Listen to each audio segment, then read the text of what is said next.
ಯಾವ ಶ್ರೀ ವಿಚಾರ ಸಾಗರ ಗ್ರಂಥದಲ್ಲಿ 7ನೇ ತರಂಗ, 7ನೇ ತರಂಗದಲ್ಲಿ ಗ್ರಂಥಕರ್ತರಾದ ಸಾಧು ಶ್ರೀ ನಿಚ್ಚಲದಾಸಜಿಯವರು ಏನ್ ತಿಳಿಸ್ಕೊಡ್ತೇವಂತ ಪ್ರತಿಜ್ಞೆ ಮಾಡಿದ್ರಪ್ಪ ಅಂತ ಕೇಳಿದ್ರೆ, ಜೀವನ್ಮುಕ್ತಿ ವಿಧೇಯ ಮುಕ್ತಿ ವರ್ಣನವನ್ನ ನಿಮಗೆ ತಿಳಿಸ್ಕೊಡ್ತೇವಂತ ಪ್ರತಿಜ್ಞೆ ಮಾಡಿದ್ದಾರೆ. ಅದರಲ್ಲಿ ನಾವು ನಿನ್ನಿನ ದಿವಸ ವಿಷಯ ಎಲ್ಲಿ ನೋಡಿದೆವಪ್ಪ ಅಂತ ಕೇಳಿದ್ರೆ,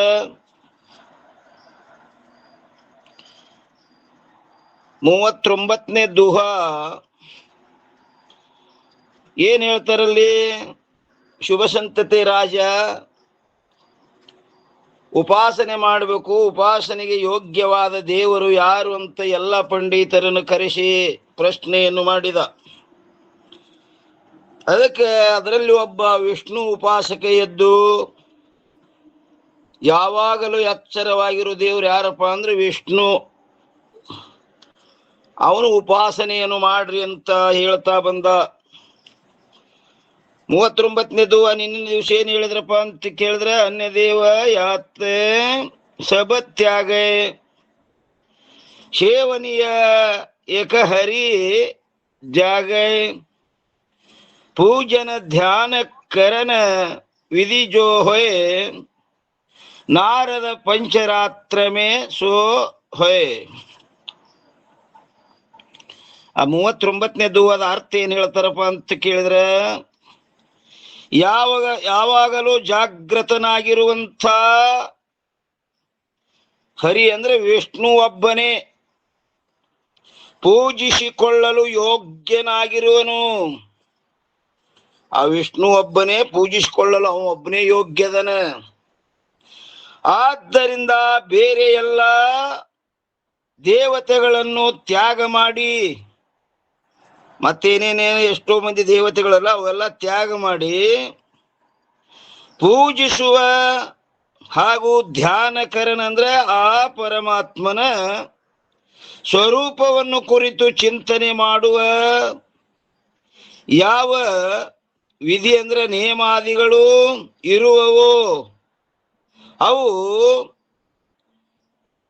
ನಾರದ ಅಂದ್ರೆ ಶ್ರೀ ನಾರದ ಮುನಿಗಳಿಂದ ರಚಿತವಾದ ಪಂಚರಾತ್ರಮೇ ಅಂದ್ರೆ ಪಂಚರಾತ್ರದಲ್ಲಿ ಇರುವವು. ಅವುಗಳ ಪ್ರಕಾರವಾಗಿ ಧ್ಯಾನಗಳನ್ನು ಮಾಡುವಂಥವನಾಗು ಅಂತ ಯಾವ ವಿಷ್ಣು ಉಪಾಸಕ ಶುಭ ಸಂತತಿ ರಾಜನಿಗೆ ಹೇಳಿದ. ಟೀಕಾ ನೋಡ್ರಿ ನಂತರ, ವಿಷ್ಣುವಿನನ್ನು ಬಿಟ್ಟು ಪ್ರಸಿದ್ಧವಾಗಿರುವ ಯಾವ 4 ಉಪಾಸನೆಗಳಿರುವವೋ ಅವುಗಳಲ್ಲಿ ಒಂದೊಂದು ಉಪಾಸನೆಯನ್ನು ನಿಷೇಧ ಮಾಡುವುದರಿಂದ ಸ್ಮಾರ್ಥ ಉಪಾಸನೆಯು ಕೂಡ ನಿಷೇಧ ಮಾಡಲ್ಪಟ್ಟಿತು. ಯಾಕಂದರೆ 5 ದೇವತೆಗಳನ್ನು ಸಮಬುದ್ಧಿಯಿಂದ ಮಾಡುವ ಉಪಾಸನೆಗೆ ಸ್ಮಾರ್ಥ ಉಪಾಸನೆ ಎಂದು ಹೇಳುತ್ತಾರೆ. ಆದ್ದರಿಂದ ಶಿವ ಮೊದಲಾದ 4 ದೇವತೆಗಳು ವಿಷ್ಣುವಿನ ಸಮಾನವಿಲ್ಲವೆಂದು ನಿಷೇಧ ಮಾಡುವುದರಿಂದ ಸ್ಮಾರ್ಥ ಉಪಾಸನೆಯನ್ನು ಕೂಡ ನಿಷೇಧ ಮಾಡಿದಂತಾಯಿತು. ಅದಕ್ಕೆ ವಿಷ್ಣುವಿನ ಸಮಾನ ಮತ್ಯಾರು ಇಲ್ಲ, ಆ ವಿಷ್ಣುವಿನನ್ನೇ ಉಪಾಸನೆ ಮಾಡ್ರಿ ಅಂತ ಆ ವಿಷ್ಣು ಉಪಾಸಕ ಹೇಳಿದ.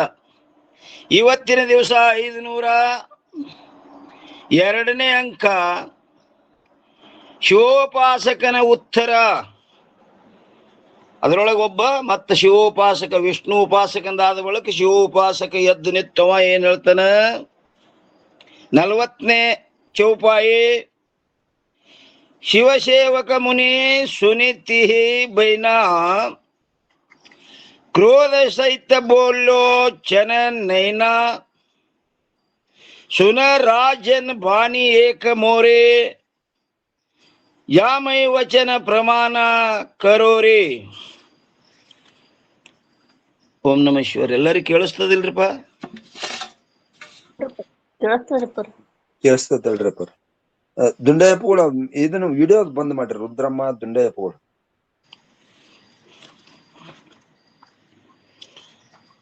ಹಾ, 40ನೇ ಚೌಪಾಯ ಅರ್ಥ ಏನ್ ಹೇಳ್ತಾರಪ್ಪ ಅಂತ ಕೇಳಿದ್ರೆ, ಶಿವನ ಸೇವಕ ಅಂದ್ರೆ ಉಪಾಸಕನಾದ ಒಬ್ಬ ಮುನಿ ಪಂಡಿತನು ಅವನ ಯಾವ ವಿಷ್ಣು ಉಪಾಸಕನ ಮಾತುಗಳನ್ನು ಕೇಳಿ ಛಲ ಅಂದ್ರೆ ನಯನ ಕಣ್ಣುಗಳನ್ನು ತಿರುಗಿಸುತ್ತಾ ಭಯಂಕರ ಸಿಟ್ಟು ಬತ್ತವನಿಗೆ, ಕ್ರೋಧ ಸಹಿತ ಅಂದ್ರೆ ಕ್ರೋಧಯುಕ್ತನಾಗಿ ಹೇಳಲು ಪ್ರಾರಂಭಿಸಿದನು. ಹೇ ರಾಜನ್, ಯಾವುದರಲ್ಲಿ ಅಂದ್ರೆ ಶಿವನ ಸ್ತುತಿಯಲ್ಲಿ ಕರೋರಿ ಕೋಟ್ಯಾವಧಿ ವಚನಗಳನ್ನು ಪ್ರಮಾಣಭೂತವಾಗಿವೆಯೋ ಅಂಥ ಏಕಂದ್ರೆ ಒಂದು ನನ್ನ ಮಾತನ್ನು ಕೇಳುವಂಥವನಾಗು. ಇನ್ನು 41ನೇ ಚೌಪಾಯನ್ ಹೇಳಿದ್ರಪ್ಪ ಅಂತ ಕೇಳಿದ್ರೆ, ಶಿವ ಸಮಾನ ಅನ್ಯಕೋ ಕಹಿಯೇ ಮಾಂಗೆ ದೇತ ಜಾಹಿ ಜೋ चाहिए सब विभूति हरि को द्वये मांगे धरत विभूति आप ನೀತಿ ತ್ಯಾಗೈ ಅಂದ್ರೆ ಅದ್ರ ಅರ್ಥ ಏನ್ ಹೇಳ್ತಾರಪ್ಪ ಅಂತ ಕೇಳಿದ್ರೆ 41ನೇ ಚೌಪಾಯಿದು, ಯಾರು ಯಾವುದನ್ನೇ ಇಚ್ಛಿಸಲಿ ಬೇಡಿದ್ದನ್ನು ಅವರು ಏನ್ ಬೇಡ್ತಾರ ದೇತಂದ್ರ ಬೇಡುದ್ದನ್ನು ಕೊಟ್ಟು ಬಿಡುತ್ತಾನೆ. ಅದರಂತೆ ವಿಷ್ಣು ಬೇಡಲು ಸಬ ವಿಭೂತಿ ಅಂದ್ರೆ ಸರ್ವ ಐಶ್ವರ್ಯಗಳನ್ನು ಹರಿಕು ಅಂದ್ರ ವಿಷ್ಣುವಿಗೆ ಕೊಟ್ಟು ಬಿಟ್ಟನು. ವಿಷ್ಣು ಏನ್ ಬೇಡನದೆಲ್ಲ ಅವನಿಗೆ ಸಹಿತ ಕೊಟ್ಟು ಬಿಟ್ಟ. ಮತ್ತು ತಾನು ಮಾತ್ರ ವಿಭೂತಿ ಅಂದ್ರೆ ಭಸ್ಮವನ್ನು ಧಾರಣ ಮಾಡಿಕೊಂಡು ನಿತ್ಯ ತ್ಯಾಗಿ ಅಂದ್ರೆ ನಿತ್ಯ ತ್ಯಾಗಿಯಾಗಿರುವನು. ಶಿವ ಸಮಾನ ಇಂಥ ಶಿವನಿಗೆ ಸಮಾನವಾಗಿ ಅನ್ಯ ಬೇರೆ ಕೋ ಅಂದ್ರೆ ಯಾವ ದೇವನಿರುವನು ಹೇಳಿರಿ ಅಂದ್ರ ನೋಡೋಣ ಅಂದವ. ಏನ್ ಬೇಡಿದವರಿಗೆಲ್ಲ ಬೇಡಿದ್ದು ಕೊಟ್ಟು ತಾ ಹೆಂಗದನ ನಿತ್ಯ ತ್ಯಾಗಿ ಅದನ. ಇಂಥ ದೇವ್ರು ಯಾರದಾರ ಹೇಳ್ರಿ ಅಂತ ಅವ ಕೇಳಿದ. ಇನ್ನು 42ನೇ ಚೌಪಾಯಿ ಏನ್ ಹೇಳ್ತಾರಪ್ಪ, ಚರ್ಮ ಕಪಾಲ ದೇತ್ತು ಇಹ ಧಾರೆ ಸಮನಹಿ ಉತ್ತಮ अधम विचारे नग्न रहत उपदेशत यही नहीं विराग सम सुख होय केही.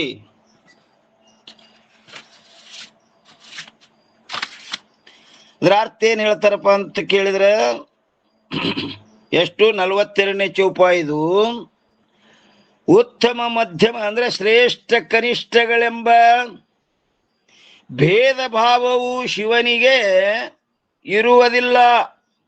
ಇವ ಶ್ರೇಷ್ಠದನ ಇವ ಕನಿಷ್ಠದನ, ಇವನಿಗೆ ಕೊಡಬೇಕು ಇವನಿಗೆ ಬಿಡಬೇಕು ಅನ್ನೋದು ಅವನಲ್ಲಿ ಇರುವುದಿಲ್ಲ.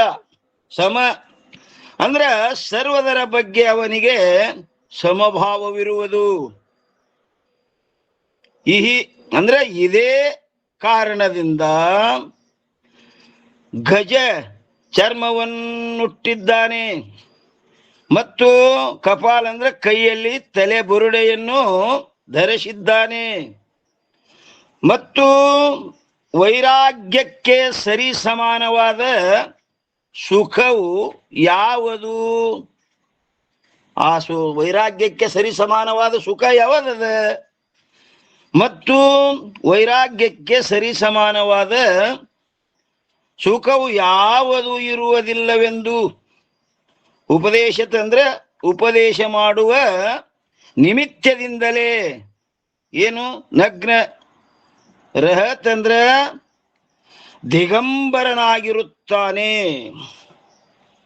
ಅಂದ್ರ ವೈರಾಗ್ಯಕ್ಕಿಂತ ಸುಖದ ಸಾಧನ ಮತ್ಯಾವದರೆ ಅದನಂದ್ರೆ ಇಲ್ಲ. ನಿಜಗುಂಡ್ರು ಹೇಳಿಲ್ರಿ, ವಿರತಿಯಿಂದಿತರ ಸುಖ ಸಂಪದ ಮುಂಟೆ, ವೈರಾಗ್ಯಕ್ಕಿಂತ ಸುಖದ ಸಾಧನ ಮತ್ತೊಂದು ಯಾವದರೆ ಅದ ಏನಪ್ಪಾ ಅಂತ ಕೇಳಿದ್ರಿಲ್ಲ. ನಮ್ಮ ಶಿವ ಎಲ್ಲ ಕೊಟ್ಟು ಹೆಂಗದನವ, ವೈರಾಗ್ಯಶಾಲಿ ಅದನ. ಟೀಕಾ ನೋಡ್ರಿ ಏನಂತಾರ್ರಿ, ವೈಷ್ಣವನು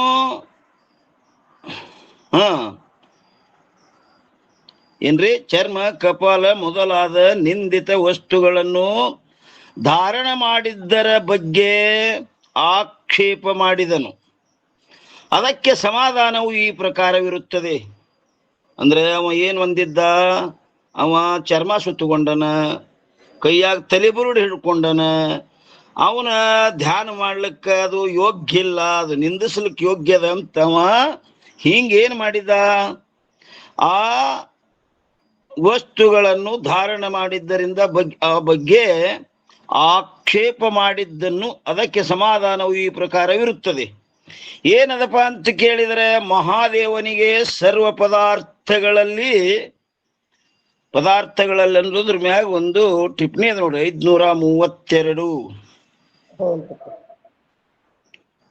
ಅಂದ್ರೆ ಮಹಾದೇವನಿಗೆ ಸರ್ವ ಪದಾರ್ಥಗಳಲ್ಲಿ ಸಮಬುದ್ಧಿ ಇರುತ್ತದೆ ಅನ್ನೋದ್ರ ಮ್ಯಾಗ ಒಂದು ಟಿಪ್ಪಣಿ ಕೊಟ್ಟಾರ ಪಂಡಿತ್ ಪೀತಾಂಬರಜಿಯವರು. 532. ಮಹಾದೇವನು ಆತ್ಮರಾಮನಾಗಿರುವುದರಿಂದ, ಏನಂತಾರೆ, ಮಹಾದೇವನು ಆತ್ಮ ರಾಮನಾಗಿರುವುದರಿಂದ ಅಂದ್ರೆ ಆತ್ಮನಲ್ಲೇ ರಮಮಾಣವಾದ್ದರಿಂದ ಸರ್ವ ಪದಾರ್ಥಗಳಲ್ಲಿ ಅವನಿಗೆ ಸಮಾನತೆಯ ಅಂದ್ರೆ ಮಿಥ್ಯತ್ವದ ಬುದ್ಧಿ ಇರುತ್ತದೆ. ಆ ಸರ್ವ ಪದಾರ್ಥಗಳು ಅನೇಕಾಗಿ ತೋರಿದ್ರು ಸಹಿತ ಅವನಲ್ಲಿ ಬುದ್ಧಿ ಅಂತದ ಮಿಥ್ಯತ್ವ. ಯಾಕಂದ್ರೆ ಆ ಮಿಥ್ಯ ಇರೋದ್ರಿಂದ ಅವಕಲ್ಲೇ ರಮಣ ಮಾಡಂಗಿಲ್ಲವ. ಮಿಥ್ಯೆ ಇದ್ದದಕ್ಕ ಎಲ್ಲ ತ್ಯಜಿಸಿ ಸ್ಮಶಾನ ವಾಸಿ ಅನ್ಸ್ಕೊಂಡ್ರಪ್ಪ. ಅವಲ್ಲಿ ಮಿಥ್ಯತ್ವ ನಿಶ್ಚಯ ಆಗ್ಯದ್ರಿ ಅವನಿಗೆ. ಮಿಥ್ಯ ಅಂದ್ರೆ ನಿಮ್ಮ ಪ್ರತೀತತ್ವೇ ಸತಿ ಅಸತ್ ಭಾಸಮಾನತ್ವೇ ಸತಿ ಇತಿ ಮಿಥ್ಯ. ಸ್ವಲ್ಪ ಸತಿ ಇತಿ ಮಿಥ್ಯ. ಅಸತ್ ಭಾಸಮಾನತ್ವ ಸತಿ ಇತಿ ಮಿಥ್ಯ. ಇನ್ನ ಸತ್ವಿತ್ತತ್ವಂ ಮಿಥ್ಯತ್ವಂ ಏನ್ರಿ? ಇನ್ನ ಇನ್ನೊಂದು ಲಕ್ಷಣ ಏನ್ ಹೇಳ್ರಿ? ವಸ್ತುಕಿ ಪ್ರತೀತಿ ಮಿಥ್ಯರಪ್ಪ. ಪ್ರತೀತತ್ವೇ ಸತಿ ಅಪ್ರಾಪ್ತಿತ್ವಂ ಮಿಥ್ಯತ್ವಂ. ಅಂದ್ರೆ ಪ್ರತೀತಿ ತೋರ್ತದ, ಅದನ್ನ ಪಡ್ಕೋಬೇಕಂದ್ರೆ ಅಲ್ಲಿ ಅದು ಸಿಗುವುದಿಲ್ಲ. ಯಾಕೆ ಸಿಗುದಿಲ್ಲ ಅಂದ್ರೆ ಇಲ್ಲದು ಅಲ್ಲಿ. ಮಧ್ಯಾಹ್ನ ಬಿಸಿಲಾಗ ಬೆಳ್ಳಿ ಹೊಳದಂಗ ಹೊಳಿಲಿಗತ್ತದ್ರಿ ಅಲ್ಲಿ. ಹೋಗಿ ತೋತೀನಂದ್ರ ಬೆಳ್ಳಿ ಅದ ಏನ್ರಿ? ಇಲ್ಲ. ಪ್ರತೀತತ್ವೇ ಸತಿ ಅಪ್ರಾಪ್ತಿತ್ವಂ ಮಿಥ್ಯತ್ವಂ. ಇನ್ನೊಂದು ಲಕ್ಷಣ ಅಗ್ದಿ ಶಾರ್ಟ್ಕಟ್ ಅಂದ್ರೆ ಏನಪ್ಪಾ ಅಂತ ಕೇಳಿದ್ರೆ, ಸ್ವಸತ್ತಾ ಶೂನ್ಯತ್ವಂ ಮಿಥ್ಯತ್ವಂ. ಸ್ವಸತ್ತಾ ಶೂನ್ಯತ್ವಂ ಮಿಥ್ಯತ್ವಂ. ಅದಕ್ಕೇನಾಗ್ಯದ್ರಿ ಇಲ್ಲಿ, ಮಹಾದೇವನು ಆತ್ಮರಾಮನಾಗಿರುವುದರಿಂದ ಸರ್ವ ಪದಾರ್ಥಗಳಲ್ಲಿ ಅವನಿಗೆ ಸಮಾನತೆಯ ಅಂದ್ರೆ ಮಿಥ್ಯತ್ವದ ಬುದ್ಧಿ ಇರುತ್ತದೆ. ಅಥವಾ ಸಮ ಅಂದರೆ ಅದ್ವಿತೀಯ ಬ್ರಹ್ಮದ ಬುದ್ಧಿ ಇರುತ್ತದೆ. ಅದೇನದ ಅದ್ವಿತೀಯ ಪರಬ್ರಹ್ಮ ಸ್ವರೂಪ, ಅದು ಒಂದೇ ಒಂದು ಅಖಂಡ ರೂಪ ಇದ್ದುದು ಅದುವೇ ನಾನಿದ್ದೇನೆ ಅಂತ ಬುದ್ಧಿ ಇರುತ್ತದೆ. ಆದ್ದರಿಂದ ಅವರು ಸಕಲ ಭೋಗ ಐಶ್ವರ್ಯಗಳಲ್ಲಿ ವಿರಕ್ತರಾಗಿ ಚರ್ಮ ಕಪಾಲ ಮೊದಲಾದ ನಿಂದಿತ ವಸ್ತುಗಳನ್ನೇ ಧರಿಸುತ್ತಾನೆ. ಇದನ್ನು ಶಿವ ಮಹಿಮ್ನ ಸ್ತೋತ್ರದಲ್ಲಿ ಏನಾಗ್ಯದ್ರಿ? ಹಾ ಅಂದ್ರೆ ರಕ್ತೈ ಕಲ್ಪಿತ ಆಸನ ಇದೆ ಏನ್ರಿ ಹಾ ರತ್ನೈ ಹೌದೌದ್ರಿ. ಇದು ಎಲ್ರಿ ಇದನ್ನು ಶಿವ ಮಹಿಮ್ನ ಸ್ತೋತ್ರದಲ್ಲಿ ಅದ ಹೆಂಗದ, ಪುಷ್ಪದಂತಾಚಾರ್ಯನು ಯಾರ್ರಿ ಏನ್ ಬರ್ದು ನಿಮ್ ಗ್ರಂಥ ಐತೆ ಇಲ್ರಿ ನಿಂಬಲ್ಲಿ? ಇಲ್ಲೇನೋ ಒಂದು ಶಬ್ದ ಪದಂತಾಚಾರ್ಯರು. ಆ ಮುಂದಿಂದ ಒಂದು ಶಬ್ದ ಹೋಗಿದ್ರೆ ನಂಬಲ್ಲಿ, ಪುಷ್ಪದಂತಾಚಾರ್ಯನು ಕೂಡ ಕೂಡ ಹೇಳಿರುತ್ತಾನೆ. ಹೇಯ ಇರದ ಏನ್ರಿ ಅಪ್ಪರ ಹೇ ವರದ ಅಂತ ಕೊಟ್ಟಾರ ನಮ್ ಬದ್ರಿ ಹೇ ವಿರದ ಅನ್ಬೇಕಂದ್ರ. ಹೇ ವರದ ಅಂದರೆ ಬೇಡಿದ ವರಗಳನ್ನು ಕೊಡುವಂಥ ಪರಮಾತ್ಮನೇ ಇಂದ್ರ ಮೊದಲಾದ ದೇವತೆಗಳು ನೀನು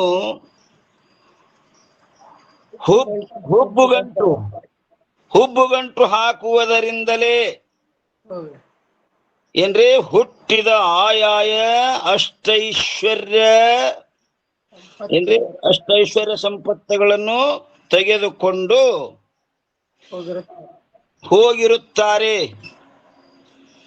ಆದರೆ ನಿನ್ನ ಹತ್ತಿರ ಕೇವಲ ಬಿಟ್ಟಿ ಬಸವ ಕುಂತಾರ. ಬಸವ ಕಟಾಗ್ನ ಕಟಾಂಗ ಅಂದ್ರ ಆ ವರ್ಷಿನ ಆಯುಧ್ರಿ, ವರ್ಷಿನ ಕಾಲ. ಬಸವ ಕಟಾಂಗ ಅಂದರೆ ಮಂಚದ ಕಾಲಿನ ಆಕಾರದ ಒಂದು ಕಟ್ಟಿಗೆಯ ದಂಡ. ಅದೇ ವರ್ಷಿನ ಕಾಲ್ರಿ, ಅದು ಒಂದೇ ಆಯುಧವನಿಗೆ ಅದೊಂದು ಆಯುಧ. ಮತ್ತು ಕೊಡಲಿ ಮತ್ತು ಗಜ ಚರ್ಮ, ಭಸ್ಮ ಹಾಗೂ ಕೊರಳು ಸುತ್ತಿದ ಒಂದು ಸರ್ಪ. ಇವೆಷ್ಟನ್ನು ನಿನ್ನ ಸಂಸಾರದ ಉಪಕರಣ ಅಂದ್ರೆ ಸಾಧನಗಳನ್ನಾಗಿ ಮಾಡಿ ಇಟ್ಟುಕೊಂಡಿರುವಿ. ಇದರ ಕಾರಣವು ತಿಳಿದು ಬರುವುದೇನೆಂದರೆ, ಇಲ್ಲಿ ಏನಂತಾರ, ಎಲ್ರಿ ಸ್ವಾರ್ ಏನದು ಸ್ಮಾರ್ತರಾಮ ಏನ್ರಿ ಸ್ವಾತ್ಮಾರಾಮ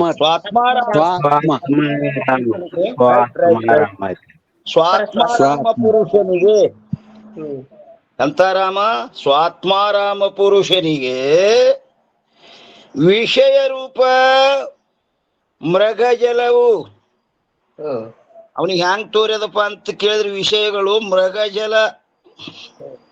ಮೃಗಜಲವು ಜಲಬುದ್ಧಿಯಿಂದ ಗ್ರಹಣ ಮಾಡಲ್ಪಟ್ಟ ಸೂರ್ಯನ ಕಿರಣಗಳು. ಭ್ರಮೆಯನ್ನುಂಟು ಮಾಡುವುದಿಲ್ಲ ಅವನಿಗೆ ಈ ವಿಷಯಗಳು.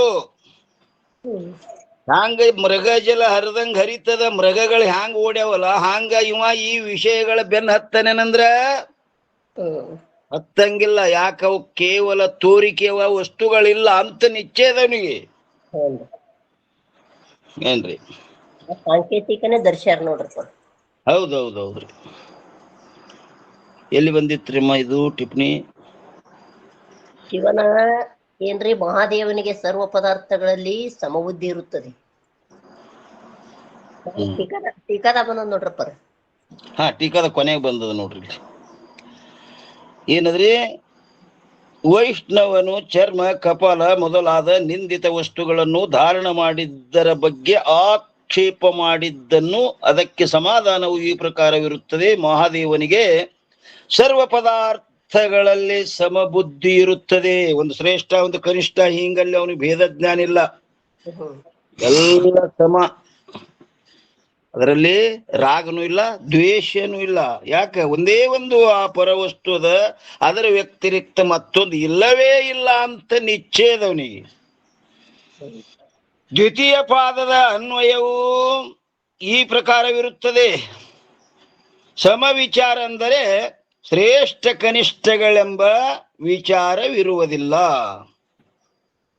ಅಲ್ಲಿ ಆ ವಸ್ತುಗಳಲ್ಲಿ ಇದು ಶ್ರೇಷ್ಠದ, ಇದು ಕನಿಷ್ಠದ ಅನ್ನುವಂಥ ವಿಚಾರ ಇಲ್ಲಲ್ಲಿ. ಅಲ್ಲೆಲ್ಲ ಸಮಬುದ್ಧಿ. ಇನ್ನ 43ನೇ ಚೌಪಾಯನ ಹೇಳ್ತಾರೆ ನೋಡ್ರಿ. ಸದಾವರ್ಥ ಐಶೋ ದೇ ಭಾರಿ ಕಾಶಿಪುರಿ ಮರೆ ನರ ನಾರಿ ಸೋ ಸಾಯುಜ್ಯ ಮುಕ್ತಿಕೋ ಜಾಮೆ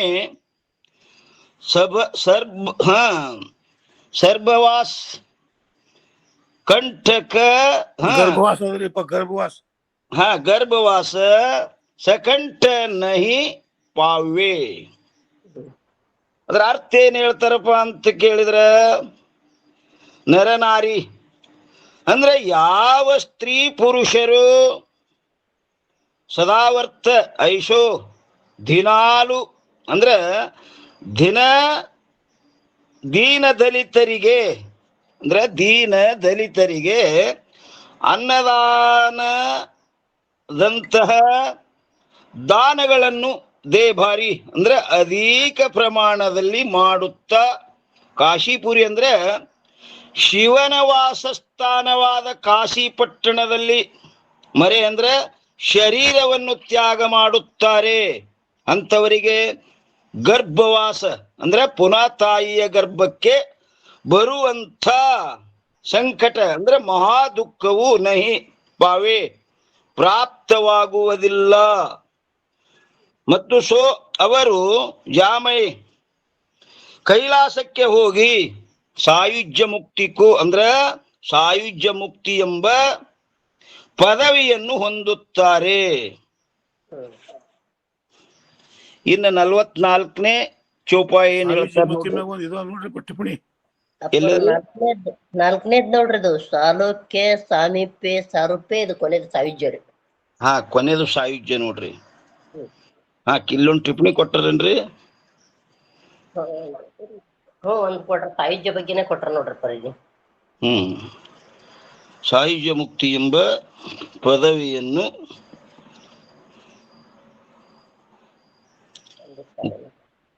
ಸಾಯುಜ್ಯ ಬಂದ್ರೆ ನಮ್ಮಲ್ಲಿ ಮ್ಯಾಲ ಹಾಕಿಲ್ಲ, ಅದು ಅಂಕಿನೇ ಇಲ್ರಿ ನಮ್ಮಲ್ಲಿ. ಅದು ಅಂಕಿ ಅತಿ ಸಣ್ಣದ್ರಿ, ಮತ್ತ ಮುಂದ್ ಹೋಗ್ಯದ್ರಿ ಟಿಪ್ಪಣಿ. 533 ನೋಡ್ರಿ, 533 ಬರೋಬರಿ. ಅದು ಟಿಪ್ಪಣಿ ತೆಳಗದ, ಆದ್ರೆ ಇಲ್ಲಿ ಟೀಕಾದೊಳಗ ಟಿಪ್ಪಣಿನೇ ಕೊಟ್ಟಿಲ್ಲ, ಅಂಕಿ ಕೊಟ್ಟಿಲ್ಲ, ಅಲ್ಲಿ ಬಿದ್ದಿಲ್ಲ. ಏನಂತಾರ ನೋಡ್ರಿ, ಶಿವನಿಗೆ ಸಮಾನವಾದ ಐಶ್ವರ್ಯದಿಂದ ಕೂಡಿದ ಶಿವಲೋಕಕ್ಕೆ ಸಾಯುಜ್ಯ ಅಂದ್ರೆ ಏನಂತಾರ? ಶಿವನಿಗೆ ಸಮಾನವಾದ ಐಶ್ವರ್ಯದಿಂದ ಕೂಡಿದ ಶಿವಲೋಕಕ್ಕೆ ಸಾಯುಜ್ಯ ಅಂದ್ರೆ. ಇನ್ನ 44ನೇ ಚೌಪಾಯನ ಹೇಳ್ತ ನೋಡ್ರಿ. ಶಿವ ಸಮಾನ ನರ ನಾರಿ ತೇ ಸಭ ಲಹತಸೋ ದಿವ್ಯ ಭೋಗ ಸಗರೆ ತಭ ಕರತ ಆಪ ಅದ್ವಯ ಉಪದೇಶ ತಜತ ಲಿಂಗಯೋ ಬ್ರಹ್ಮ ಪ್ರವೇಶ. ಅಂದ್ರ ಅರ್ಥ ಏನ್ ಹೇಳ್ತಾರ್ರಿ?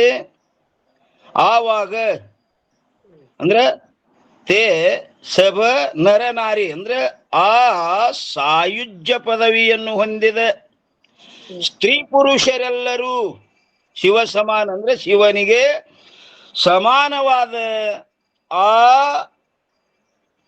ಸತ್ಯ ಸಂಕಲ್ಪಾದಿ ಅಂದ್ರ ಸರ್ವ ದಿವ್ಯ ಭೋಗ ಅಂದ್ರೆ ದಿವ್ಯ ಐಶ್ವರ್ಯಗಳನ್ನು ಅನುಭವಿಸುತ್ತಾರೆ. ಆ ನಂತರ ಆಪ್ ಅಂದ್ರೆ ಸತ್ಸ್ವತ ಅಂದ್ರೆ ಶಿವನೇ ಅವರೆಲ್ಲರಿಗೂ ಅದ್ವಯ ಅಂದ್ರದ ಅಭೇದ ತತ್ವವನ್ನು ಏನ್ ಮಾಡ್ತಾನಪ್ಪ? ಉಪದೇಶ ಮಾಡುತ್ತಾನೆ. ಹೀಗೆ ಉಪದೇಶವನ್ನು ಹೊಂದಿದ ಅವರು ಏನ್ ಮಾಡ್ತಾರ, ಲಿಂಗ ಶರೀರವನ್ನು ಕೂಡ ತ್ಯಾಗ ಮಾಡಿ ಬ್ರಹ್ಮ ಪ್ರವೇಶ ಅಂದ್ರೆ ಪರಬ್ರಹ್ಮ ಸ್ವರೂಪದಲ್ಲಿ ಅಭೇದ ಸ್ಥಿತಿಯನ್ನು ಹೊಂದುತ್ತಾರೆ. ಚೌಪಾಯಿ ಏನ್ ಹೇಳ್ತಾರೆ ನೋಡ್ರಿ 45. ऊंच नीच रंचहु नहीं देखे मुक्ति सबन को दे एक लेखे शिव समान राजन को दाथा ಅಂದ್ರೆ ಭಕ್ತ ಅಭಕ್ತ ಸಭನಕೋ ತ್ರಾಥ. ಅದರ ಅರ್ಥ ಏನ್ ಹೇಳ್ತಾರೆ, ಇವನು ಶ್ರೇಷ್ಠನು ಇವನು ಕನಿಷ್ಠನು ಎಂಬ ಗುಣದೋಷಗಳನ್ನು ರಂಚಹು ಅಂದ್ರೆ ಸ್ವಲ್ಪವೂ ಕೂಡ ನೋಡದೆ ಎಲ್ಲರ ಸ್ವರೂಪ ಒಂದೇ ಎಂದು ತಿಳಿದು ಸರ್ವರಿಗೂ ಮೋಕ್ಷ ಸುಖವನ್ನು ಕೊಡುತ್ತಾನೆ. ಭಕ್ತರಿರಲಿ ಅಭಕ್ತರಿರಲಿ ಎಲ್ಲರನ್ನೂ ಕಾಪಾಡುತ್ತಾನೆ. ಆದ್ದರಿಂದ ಹೇ ರಾಜನ್ ಅಂದ್ರ ಶಿವ ಸಮಾನ, ಶಿವನಿಗೆ ಸಮಾನರಾದ ದಾತ ಅಂದ್ರೆ ಮಹಾ ಉದಾರಿಗಳು ಯಾರಿದ್ದಾರೆ? ಯಾರೂ ಇಲ್ಲ. ಇನ್ನ ವಿಷ್ಣು ಸ್ವಭಾವ ಸುನೋ, ಎಷ್ಟಪ್ಪ ಅಂದ್ರೆ 46ನೇ ಚೌಪಾಯಿ. ವಿಷ್ಣು ಸ್ವಭಾವ ಸುನೋ ಹಮ ಐಶೋ ಅಂದ್ರ ಜಗಮೇ ಜನ ಏನ್ರಿ ಪ್ರಕಾತ್ ತೈಶೋ ತ್ರಾತ ಭಕ್ತ ಭಕ್ತನ ತ್ರಾತ ಯಹ ಪ್ರಸಿದ್ಧ ಸಭ ಜಗಮೇ ನಾಥ. ಅಂದ್ರ ಜಗಮೇ ಅಂದ್ರೆ ಪ್ರಪಂಚದಲ್ಲಿ ಜನರ ಸ್ವಭಾವವು ಹೇಗೆ ಇರುತ್ತದೆಯೋ ಅದರಂತೆಯೇ ವಿಷ್ಣುವಿನ ಸ್ವಭಾವವು ಕೂಡ ಇರುತ್ತದೆ. ವಿಷ್ಣುವಿನ ಸ್ವಭಾವ ಹೆಂಗದ, ಜನರು ಹ್ಯಾಂಗರ ಹಂಗ ಅವನ ಸ್ವಭಾವದ. ಆದ್ರೆ ನಮ್ಮ ಶಿವನ ಸ್ವಭಾವ ಹಂಗಿಲ್ಲ. ಅವ್ರು ಭಕ್ತರಿರ್ಲಿ ಅಭಕ್ತರಿರ್ಲಿ ಒಂದೇ ನಮನ ಎಂಬುದನ್ನು ನಾವು ಕೇಳಿರುತ್ತೇವೆ. ಪ್ರೀತಿ ಮಾಡಿದವರನ್ನು ಕಾಪಾಡುವುದು, ಪ್ರೀತಿ ಮಾಡದವರನ್ನು ಕಾಪಾಡದಿರುವುದು ಇದು ಎಲ್ಲ ಲೋಕಗಳಲ್ಲಿ ಪ್ರಸಿದ್ಧವಾದ ಸಂಬಂಧವಾಗಿರುತ್ತದೆ. ಇನ್ನೆಷ್ಟಪ್ಪ ಅಂತ ಕೇಳಿದ್ರೆ 47ನೇ ಚೌಪಾಯನ್ ಹೇಳ್ತಾರ್ರಿ. ಹರಿಸೇವಕ ಹರಿಸೇವೆ, ಹರಿ ಏನದನ ಸೇವಕದನ. ಹರಿಸೇವಕ ಹರ ಸೇವೆ ಅಂದ್ರ ಹರಿ ಸೇವೆ ಮಾಡವ ಹರ ಮಾಡಿಸಿಕೊಳ್ಳವ. ಹರಿಸೇವಕ ಹರಿ ಸೇವೆ ಬಖಾನ್ಯೋ ರಾಮಚಂದ್ರ ರಾಮೇಶ್ವರಿ ಮಾನ್ಯೋ ಸ್ಕಂದ ಪುರಾಣ ವ್ಯಾಸ ಬಹು ಬಾಕ್ಯೋ ಹರಿಸೇವಕ ಹರ ಸೇವೆ ಹಿ ರಾಖ್ಯೋ. ಅಂದ್ರೆ ಅದ್ರ ಅರ್ಥ ಏನ್ ಹೇಳ್ತಾರಪ್ಪ ಅಂತ ಕೇಳಿದ್ರೆ, ವಿಷ್ಣು ಸೇವಕ ಪೂಜಕನೆಂದು ಹಾಗೂ ಶಿವನು ಏನದನವ ಪೂಜ್ಯನೆಂದು ಹೇಳಲ್ಪಟ್ಟಿರುತ್ತದೆ.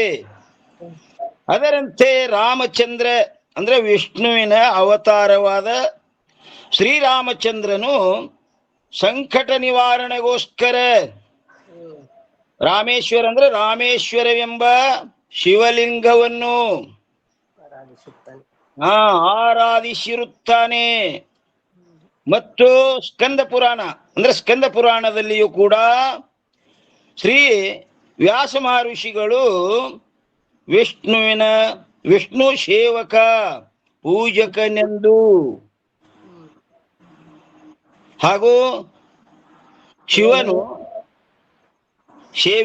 ಸೇವಹಿ ಅಂದ್ರೆ ಯಾವಾಗಲೂ ಪೂಜ್ಯನೆ ಎಂದು ರಾಖ್ಯೋ ನಿಶ್ಚಯ ಮಾಡಿ ಬಹಳ ವಿಸ್ತಾರವಾಗಿ ಹೇಳಿರುತ್ತಾರೆ.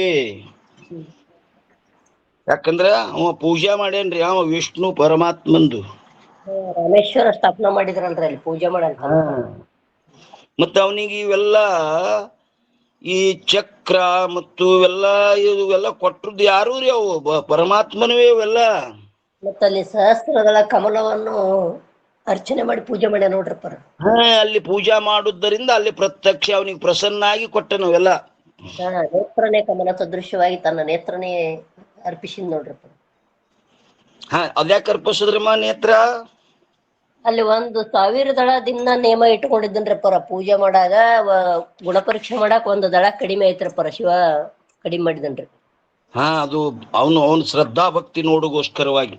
ಹ್ಞೂನ್ರಿ ಪರ. ಅದಕ್ಕೆ ಇನ್ನು ಹೋಗಿ ತರೋದಾಗುದಿಲ್ಲ, ಅದ ಭಕ್ತಿಯಲ್ಲಿ ತಪ್ಪಬಾರದಂತ ತನ್ನ ನೇತ್ರನೇ ಕಮಲ ಸದೃಶ್ಯವಾಗಿ ಅರ್ಪಣೆ ಮಾಡಿದನ್ರಿ. ಯಾಕಂದ್ರೆ ಲೋಕ ನನಗ ಕಮಲಾಕ್ಷ ಅಂತ ಕೊಂಡಾಡ್ಯದ.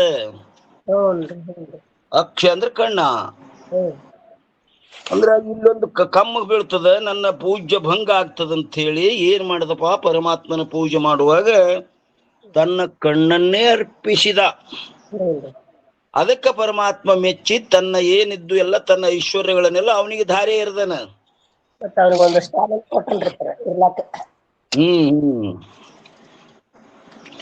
ಬಹಳ ವಿಸ್ತಾರವಾಗಿ ಹೇಳಿರುತ್ತಾರೆ. ಇನ್ನ 48ನೇ ಚೌಪಾಯನ್ ಹೇಳ್ತಾರೆ ನೋಡ್ರಿ. ಕಹೋ ಜೋ ಭಾರತ ಪದ್ಮ ಪುರಾಣ ಸಭಾ ದೇವನತೆ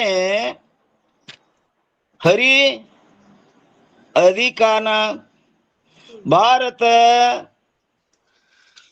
तात्पर्य नहीं देखो जो अप्पय दीक्षित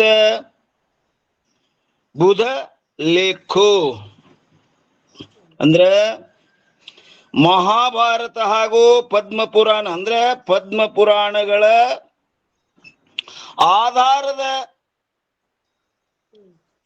ಏನ್ರಿ ಸಬದೇವನತೆ ಅಂದ್ರೆ ಸಬ ದೇವನತೆ ಅಂದ್ರೆ ಎಲ್ಲ ದೇವತೆಗಳಕ್ಕಿಂತಲೂ ಯಾರು? ಹರಿ ವಿಷ್ಣುವೇ ಅಧಿಕಾನ ಶ್ರೇಷ್ಠನೆಂದು ಯಾರು ಕಹೋ ಹೇಳುತ್ತಾರೆಯೋ, ವಿಷ್ಣುನೇ ಎಲ್ಲರಿಗಿಂತ ಶ್ರೇಷ್ಠ ಅಂತ ಯಾರು ಹೇಳುತ್ತಾರೆಯೋ ಅವರು ಬುಧ ಮಹಾವಿದ್ವಾಂಸರಾದ ಯಾವ ಅಪ್ಪಯ್ಯ ದೀಕ್ಷಿತ.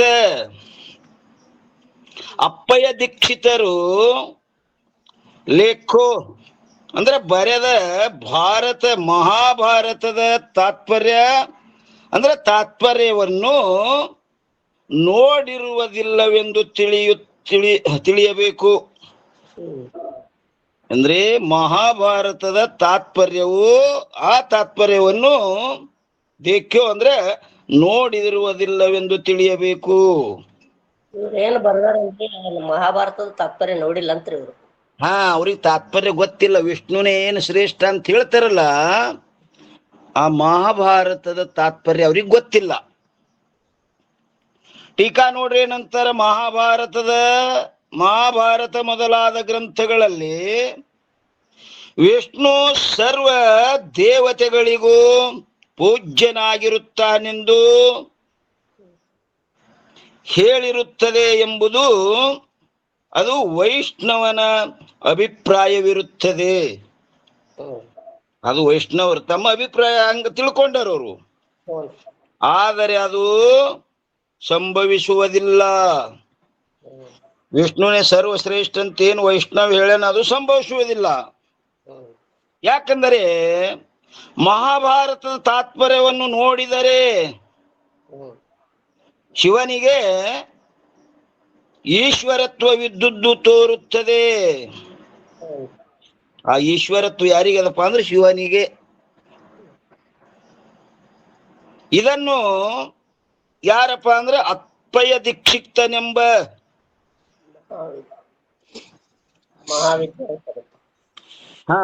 ಮಹಾವಿದ್ವಾಂಸನು ಸಕಲ ಪುರಾಣ ಇತಿಹಾಸಗಳ ತಾತ್ಪರ್ಯದಲ್ಲಿ ಬರೆದಿರುತ್ತಾನೆ. ಟಿಪ್ಪಣಿ ಅದ ನೋಡ್ರಮ್ಮ. ಏನ್ರಿ? ಅಪ್ಪಯ್ಯ ದೀಕ್ಷಿತನೆಂಬ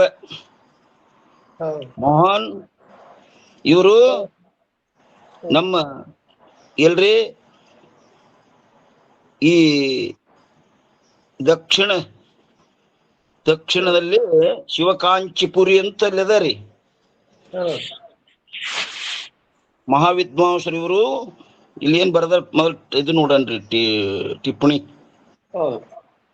ಈ ಪಂಡಿತರು ದಕ್ಷಿಣ ದಿಕ್ಕಿನಲ್ಲಿರುವ ನೋಡ್ರಿ ಯಾರು ನೀವು, ಶಿವಕಾಂಚಿ ಎಂಬ ಪಟ್ಟಣದಲ್ಲಿ ಇದ್ದರು. ನಾವ್ರಿ ಆ ಕಡೆ ಹೋಗಿಲ್ರಿ, ನಿಮಗ್ ಗೊತ್ತಿದ್ರೆ ಹೇಳ್ರಿ ಯಾರಾದ್ರೂ. ಹೋಗಿ ಬಂದೇವ್ರಿ, ಮೊನ್ನೆ ಹೋಗಿ ಬಂದೇವ್ರಿ ಡಿಸೆಂಬರ್ ತಿಂಗಳದಾಗ. ಹೋಗಿದ್ರೇನು? ಹೋಗಿದ್ದೇವ್ರಿ. ಹಾ ಅಂದ್ರ ಈ ಪಂಡಿತರು ದಕ್ಷಿಣ ಅಂದ್ರ ದಕ್ಷಿಣ ದಿಕ್ಕಿನಲ್ಲಿರುವ ಶಿವಕಾಂಚಿ ಎಂಬ ಪಟ್ಟಣದಲ್ಲಿದ್ದರು. ಮತ್ತು ಇವರು ಶಿವೋಪಾಸಕರಲ್ಲಿ ಶ್ರೇಷ್ಠರಾಗಿದ್ದರು. ಇವರು ಶಿವೋಪಾಸಕರಲ್ಲಿ ಶ್ರೇಷ್ಠರಿದ್ರು. ಅವರು ಮತ್ತ ಏನ್ ಮಾಡ್ಯಾರ ಇವರು ಸಿದ್ಧಾಂತ ಲೇಷವೆಂಬ, ನೋಡ್ರಿ ಎಂತ ಗ್ರಂಥ ಬರೆದರೆ ಇವರು. ಸಿದ್ಧಾಂತ ಲೇಷವೆಂಬ ವೇದಾಂತ ಗ್ರಂಥವನ್ನು ಕೂಡ ರಚಿಸಿರುತ್ತಾರೆ. ಸಿದ್ಧಾಂತ ಲೇಷ ವೇದಾಂತ ಗ್ರಂಥ ಅದನ್ನು ಬರ್ದಾರ ನೋಡ್ರಿ ಇಲ್ಲಿ. ಇವರು ಸಿದ್ಧಾಂತ ಲೇಷವೆಂಬ ವೇದಾಂತ ಗ್ರಂಥವನ್ನು ಕೂಡ ರಚಿಸಿರುತ್ತಾರೆ. ಇಂಥ ಗ್ರಂಥ ರಚಿಸಿದ್ರು ಸಹಿತ ಏನ್ ಮಾಡ್ತಿದ್ರಿ ಅವರು? ಯಾವಾಗಲೂ ಓಂ ನಮ ಶಿವಾಯ ಅಂತಿದ್ರಿ. ಅಂದ್ರೆ ವೇದಾಂತದಲ್ಲಿ ಅವರ ಅಷ್ಟು ಪ್ರವೀಣರಿದ್ದು ಅದು ಏನ್ರಿ, ಸಿದ್ಧಾಂತ ಲೇಷ ಎಂಬ ಗ್ರಂಥ ಬರೆದ್ರು ಸಹಿತ ಮತ್ತು ಉಪಾಸನೆ ಓಂ ನಮ ಶಿವಾಯ ಯಾವಾಗಲೂ ಬಾಯಾಗ. ಅದು ಶ್ರೇಷ್ಠ ಅಂತ ಅದನ್ನೇ ಕುರಿತು ತಪಸ್ ಮಾಡೋದು ಯಾವತ್ತು. ನೋಡ್ರಿ ಎಲ್ಲಿ ಹೋಗ್ಯದ ಅಲ್ಲಿ, ಬ್ರಹ್ಮಾಸ್ಮಿ ನಾನೇ ಬ್ರಹ್ಮನಿದ್ದೇನೆ ಅಂತ ದೃಢ ನಿಶ್ಚಯದ ನಿಶ್ಚಯ ಇದ್ರು ಸಹಿತ ಓಂ ನಮ ಶಿವಾಯ ಅಂತಿದ್ರು. ಅದು ಜನರಿಗೆ ಬಹಳ ಆಶ್ಚರ್ಯ ಅನಿಸ್ತ್ರಿ. ಅಲ್ಲ, ಇವರು ವೇದಾಂತದ ತುದಿಗೆ ಹೋದವರು ಮತ್ತಿಲ್ಲಿ ಕೆಳಮಗ್ಗಲ ಓಂ ನಮ ಶಿವಾಯ ತರಲ್ಲ. ಹಿಂಗ್ ಸಂಶಯ ಬತ್ರಿ ಜನರಿಗೆ. ಎಲ್ಲರೂ ಕೂಡಿ ಒಮ್ಮೆ ಪ್ರಶ್ನೆನೂ ಮಾಡಿದ್ರು ಅವ್ರಿಗೆ. ಅಲ್ಲ, ನೀವು ವೇದದ ಅಂತ್ಯಭಾಗಕ್ಕೆ ಹೋದವರು ಮತ್ತಿಲ್ಲೆಲ್ಲ ಈ ಸಾಮಾನ್ಯ ರಂಗ ಓಂ ನಮ ಶಿವಾಯ ಅಂತಿರಲ್ಲ. ಅವಾಗ ಅವ್ರು ಹೇಳಿದ್ರು, ನೋಡಪ್ಪ ಅದರಲ್ಲಿ ದೊಡ್ಡ ಶಕ್ತಿ ಅದ ಅಂದ್ರೆ ಅವರು. ಏನ್ ಶಕ್ತಿ ಅದ? ಏನ್ ಶಕ್ತಿ ಅದಂದ್ರ ಜಡವನ್ನು ಚೈತನ್ಯ ಮಾಡುವಂತ ಶಕ್ತಿ ಅದ ಮಂತ್ರದಲ್ಲಿ ಅಂದ್ರೆ ಅವರು. ಆ ಜಡವನ್ನು ಚೈತನ್ಯ ಮಾಡುವಂತ ಶಕ್ತಿ ಅದ. ಅದಕ್ಕೆ ಅವ್ರು ಅಂದ್ರು, ಏನದ ನಾವು ನೋಡೇ ಬಿಡ್ತೇವ ಅಂದ್ರು. ನೋಡ್ರಿ ಏನ್ ನೋಡ್ತೇವಪ್ಪ ಅಂದ್ರ, ಎಲ್ಲಿ ಶಿವಲಿಂಗ ಮತ್ತು ನಂದಿ ಅದಾವಲ್ರಿ, ಗುಡಿಗೊಳದಾಗ ಇರ್ತಾವಿಲ್ರಿ, ಆ ನಂದಿ ಇತ್ತು. ನಂದಿ ಮುಂದೆ ಒಂದು ಹೊರಿ ಕಡಿಕಿ ತಂದು ಹೋಗುದ್ರು ಅವ್ರು. ನೋಡೋಣ ನಿಂದು ಇದು ಹೆಂಗ ಜಡವನ್ನು ಚೈತನ್ಯ ಮಾಡ್ತದಂದಿಲ್ಲ, ಈ ಕಡಿಕಿ ತಿಲ್ಲಿದ ನಂದಿ ಅಂದ್ರು. ಪರೀಕ್ಷಕ್ ಬಿದ್ರು ಅವರು. ಇವ್ರಂದ್ರು ನಿರ್ವಾಹ ಇಲ್ಲಪ್ಪ. ಇನ್ನ ಅವ್ರೇನ್ ಮಾಡಿದ್ರು, ಒಂದ್ ಹೊರಿ ಕಣಿಕಿ ಹಾಕಿ ಆ ಬಾಗಲ್ ಕೀಲಿ ಹಾಕಿ ನಡ್ರಿ ಎಲ್ಲಾರು ಹೊರಗೆ. ಎಲ್ಲರೂ ಹೊರಗೆ ಹೋದ ಕೂಡಲೇ ಇವರು ಹೊರಗೆ ಹೋಗಿ ಏನ್ ಮಾಡಿದ್ರು, ನಾಮಸ್ಮರಣೆ ಕೂತ್ ಬಿಟ್ರು. ಓಂ ನಮ ಶಿವಾಯ ಬೆಳಗನ ನಾಮಸ್ಮರಣೆ ಮಾಡಿದ್ರು. ಮುಂಜಾನೆ ಬಂದು ಅಷ್ಟು ಮಂದಿ ಎಲ್ಲ ಕೀಲಿ ತೆರೆದ್ರು, ಕಣಿಕಿದ್ದಿತ್ತಿಲ್ರಿ. ನಂದಿ ಮುಂದೆ ಕಣಿಕಿಲ್ಲ. ಎಲ್ಲಿ ಹೋಯ್ತು ಅಂತ ನೋಡ್ರದ ಹಿಂದೊಂದು ಬುಟ್ಟಿ ಹ್ಯಾಂಡಿ ಬಿದ್ದಿತ್ರಿ ಅದ್ರದ್ದು. ಅವಾಗ ಎಲ್ಲರೂ ಒಪ್ಪಿಕೊಂಡ್ರು, ಮಂತ್ರದಲ್ಲಿ ಇಂಥ ಶಕ್ತಿ ಅದ ಅಂತ ಎಲ್ಲರಿಗೂ ಮನವರಿಕೆ ಆಯ್ತ್ರಿ. ಅವಾಗ ಇದು ಪಾರ್ವತಿ ದಾನಮ್ಮ ಅಂತ ಅವತಾರ ಧರಿಸಿದಾಗ್ರಪ್ಪರ ವಿಷ್ಣು ಕಂಚಿಗೆ ಶಿವಕಂಚಿ ಎಂದು ಎನಿಸಿದ್ಲು ಅಂತ ಅಲ್ಲಿ ಒಂದ್ ಬಂದದ್ರಪ್ಪರ ಇತಿಹಾಸದಾಗ. ಯಾಕಡೆ ದಕ್ಷಿಣ ಅಂತ ಕೊಟ್ಟಾರ ನೋಡ್ರಿ ಇಲ್ರಿ. ದಕ್ಷಿಣ ಅಂತ ನೋಡ್ರಪ್ಪರ, ನಾವು ನೋಡಿಲ್ರಿ. ಸೈದಾಪುರ ಅವ್ರು ನೋಡಿದ್ ಹೇಳ್ತಾರ. ಅವ್ರು ಹೋಗಿರೇನ್ರಿ ಅಲ್ಲಿ? ಅವ್ ಕರ್ನಾಟಕದಾಗ ಆದ್ರಿ ಶಿವಕಾಂಚಿ ವಿಷ್ಣುಕಾಂಚಿ ಅಂತಂದ್ ಕರ್ನಾಟಕದಾಗ ಅವ್ರಿ. ಹಾ ಹಾ ಹಾ ಅಂದ್ರೆ ನಮ್ಮ ಕರ್ನಾಟಕದವ್ರೆ ಆದ್ರು. ತಮಿಳ್ ದಂಡೆಗೆ ಅವ್ ನೋಡ್ರಿ ಅಲ್ಲಿ ತಮಿಳ ಬಲ್ಲಿನೇ. ನಾವ್ ಹೋಗೇ ಇಲ್ಲ ಕಣ್, ನಾವೇನು ಸುಮ್ಮ ಹೋಗ್ತೇವ್ ನಾವೀಗ. ನಾವ್ ಹೋಗಿದ್ದೇವ್ರಿ. ಆಯ್ತು, ನೀವು ಹೇಳೋ ಮಾತಿನ ಮ್ಯಾಗ ಒಪ್ತೇವ್, ಮತ್ತೇನಿಲ್ಲ. ಅವರು ಹೇಳ್ಯಾರಿಲ್ಲಿ, ದಕ್ಷಿಣ ದಿಕ್ಕಿನಲ್ಲಿರುವ ಶಿವಕಾಂಚಿ ಎಂಬ ಪಟ್ಟಣದಲ್ಲಿ ಇದ್ದರು ಮತ್ತು ಅವರು ಶಿವೋಪಾಸಕರಲ್ಲಿ ಶ್ರೇಷ್ಠರಾಗಿದ್ದರು. ಇವರು ಸಿದ್ಧಾಂತಲೇಶವೆಂಬ ವೇದಾಂತ ಗ್ರಂಥವನ್ನು ಕೂಡ ರಚಿಸಿರುತ್ತಾರೆ. ಅಂದ್ರೆ ಶಿವನ ಬಗ್ಗೆ ಅಷ್ಟು ಅವರಿಗೆ ಶ್ರೇಷ್ಠತೆ ಇತ್ತು. ಅಪ್ಪರ ಇದು ಶಿವನಾಮ ಸ್ಮರಣೆ ಇದು ಉಪಾಸಕರ ಮಾತೇನೆ ಅಪ್ಪ ಅದು. ಹೌದ್ರಿ. ಮತ್ತೆ ಸಿದ್ಧಾರೂಢರು ನಾನು ಆದ್ರೂ ಅದನ್ನ ಜಪ ಮಾಡ್ತಾನಂತ ಅಂದ್ರ ಅಪ್ಪ ಇವ್ರಿಗೆ. ಸಿದ್ಧಾರೂಢ ಕಥಾಮೃತದಲ್ಲಿ ಅಪ್ಪರ ಅದ ಈ ಮಾತು ಬಂದದಾರೆ ಅಪ್ಪ ಇದು. ಹೌದು ನೋಡ್ರಿ, ನೀವು ಅಲ್ಲಿ ಎಲ್ಲಾ ಎಲ್ಲಿ ಬರೆದ್ರು ಓಂ ನಮ ಶಿವಾಯನೆ ಬರೆದರಲ್ಲಿ ಎಲ್ಲ. ಎಲ್ಲಾ ಕಡೆ ರೆಪ್ಪರ ಪ್ರಸಾದನ ಇಲ್ಲ, ಎಲ್ಲಿ ನೋಡಿದ್ರು ಅದೇ. ಯಾಕಂದ್ರ ಸಾಮಾನ್ಯರಿಗೂ ಎತ್ತುವಂತದ್ದು ಇದಕ್ಕೆ ಏನ್ ಕಷ್ಟದ ಹೇಳ್ರಪ್ಪ. ಓಂ ನಮ ಶಿವ ಎಲ್ಲಕ್ಕ ಸುಲಭ ಉಪಾಯ, ತರುಣ ಉಪಾಯ ಅಂದ್ರಪ್ಪ. ಎಷ್ಟು ಸರಳ ಉಪಾಯದ. ಎಲ್ಲರನ್ನೂ ಇದನ್ನು ನುಡುದು ಎಲ್ಲರನ್ನೂ ಸುಖಿಗಳಾಗಲಿ ಅಂತ ಒಂದು ದಯಾಬುದ್ಧಿ ಅವ್ರದ್ದು. ಓಂ ನಮ ಶಿವಾಯ ಅಂದ್ರೆ ಸಾಮಾನ್ಯ ಮಾತಲ್ರಿ ಅದು. ವಾಮದೇವ ಋಷಿಗಳಿಂದ ಹೊರಗೆ ಬಂದದ್ರಿದು. ಓಂ ನಮ ಶಿವಾಯ ಅಂದ್ರೆ ಮಂತ್ರದಲ್ಲಿ ಅಂತ ಶಕ್ತಿ ಅದ, ಮಹಾದೇವನನ್ನಾಗಿ ಮಾಡ್ತದ. ಅವ್ರು ಹೇಳ್ಯಾರ ನೋಡ್ರಪ್ಪರ, ಸಿದ್ಧಾರೂಢರು ಬ್ರಹ್ಮ ಚೈತನ್ಯ ಪ್ರಭುಗಳು ಕೇಳ್ಯಾರ, ಏನು ನಾ ರಾಮ ಅಂತೀನಿ, ಇದು ಯೋಗ್ಯ ಏನಂತ ಕೇಳಿದಾಗ್ರಿ, ಅದು ಅದೇ ಪರಮಾತ್ಮನೇ ಹೇಳ್ತದ, ನಾನು ಯಾವತ್ತು ಶಿವನಾಮ ಸ್ಮರಣೆ ಮಾಡ್ತೀನಿ, ಈಶ್ವರನೇ ಮಾಡ್ಯಾನ ಅಂತ ಹೇಳ್ಬಿಟ್ರಪ್ಪ ಸಿದ್ಧಾರೂಢರು. ಹೌದೌದ್ರಿ. ಅಂದ್ರೆ ನಾನಾದ್ರೂ ಅದನ್ನ ನಾಮಸ್ಮರಣೆ ಮಾಡ್ತಾನೆ ಅಂದಾರೆ ಅಪ್ಪ. ಇದು ಉಪಾಸಕರದ್ದು ಅಷ್ಟ ಪ್ರಶ್ನೆ ಅಂತ ಮಾಡಿದ್ ನೋಡ್ರಿ ಅಪ್ಪ. ಇದನ್ನ ಉಪಾಸಕರದ ಅಷ್ಟೇ ಅಲ್ರಪ್ಪ, ಅವರು ಜ್ಞಾನಿಗಳಾದ್ರೂ ಸಹಿತ ಈ ಮಾರ್ಗದಲ್ಲಿ ಅವರು ನಡೆದು ಬರ್ಲಿ ಅಂತ ಒಂದು ಲೋಕಕ್ಕೆ ಮಾರ್ಗ ಹಾಕಿಕೊಟ್ರ. ಲೋಕದ ಹಿತದೃಷ್ಟಿಯಿಂದ ಹೇಳಿದ್ದೇನ್ರಿ ಅಪ್ಪ ಮಾತಿದೆ. ಹೌದೌದು. ಮತ್ತೆ ಶ್ರೀಕೃಷ್ಣ ಪರಮಾತ್ಮನ ಹೇಳ್ಯಾನ, ಏನು ನಾನು ಆಚರಣೆಯಲ್ಲಿ ತೊಡಗಿದ್ರ ಹಿಂದೆ ಎಲ್ಲರೂ ತೊಡಗುತ್ತಾರಂತ ಹೇಳ್ಯಾರಲ್ರಿ. ಮತ್ತೆ ಎತ್ತೆತ್ತಾಚರತೆ ಶ್ರೇಷ್ಠ ತತ್ಯ ದೇವೇ ತರೋ ಜನ ತಯತ್ ಪ್ರಮಾಣಂ ಕುರುತೆ ಲೋಕ ತದನ್ವರ್ಧತೆ. ಆ ರೀತಿ ಲೋಕ ನನ್ನ ಮಾರ್ಗದಲ್ಲಿ ನಡೆದು ಬರಲಿ, ಅವರು ಈ ಪರಮ ಶಾಂತಿಯನ್ನು ಹೊಂದಲಿ ಅಂತ ಒಂದು ಕರುಣಾ ಬುದ್ಧಿಯಿಂದ ಮಾಡುದವರು. ಉಪಾಸನ ಅಂದ್ರೆ ಸಾಮಾನ್ಯ ಮಾತಲ್ರಿ, ಜ್ಞಾನಕ್ಕೆ ಸಹಕಾರಿ ಅದದು. ಕರ್ಮ ಉಪಾಸನೆ, ನಿಷ್ಕಾಮ ಕರ್ಮ ಉಪಾಸನೆ ಮಾಡಿಲ್ಲ ಅಂದ್ರೆ ಅದು ಅಂತಃಕರಣ ಶುದ್ಧಿನೇ ಆಗುದಿಲ್ಲ. ಅಂತಃಕರಣ ಶುದ್ಧಿ ಆಗೋಂಗಿಲ್ಲ ಅಂದ್ರೆ ಜ್ಞಾನ ಆಗೋಂಗಿಲ್ಲ. ಮುಂದಿನ ಸಾಧನೆಗಳೆಲ್ಲ ನಿಷ್ಫಲ ಅದಾವು. ಅದರಂತೆ ಆಗಬೇಕಾಗ್ಯದ್ರಪ್ಪ, ಅಂದಂತೆ ಅದರಂತೆ ಆಗಬೇಕಾಗ್ಯದ. ಅಷ್ಟೇ ನೋಡ್ರಿ. ಕರ್ಮ ಉಪಾಸಕರಿಗೆ ಹೇಳಿದ್ದ ಮಾತೇನು. ಹೌದೌದ್ರಿ. ಯಾಕಂದ್ರೆ ಮುಂದೆ ಇನ್ನು ಮೆಟ್ಲೆ ಮುಂದೆ ಏರೋರು ಅದಾರ ಅವರು.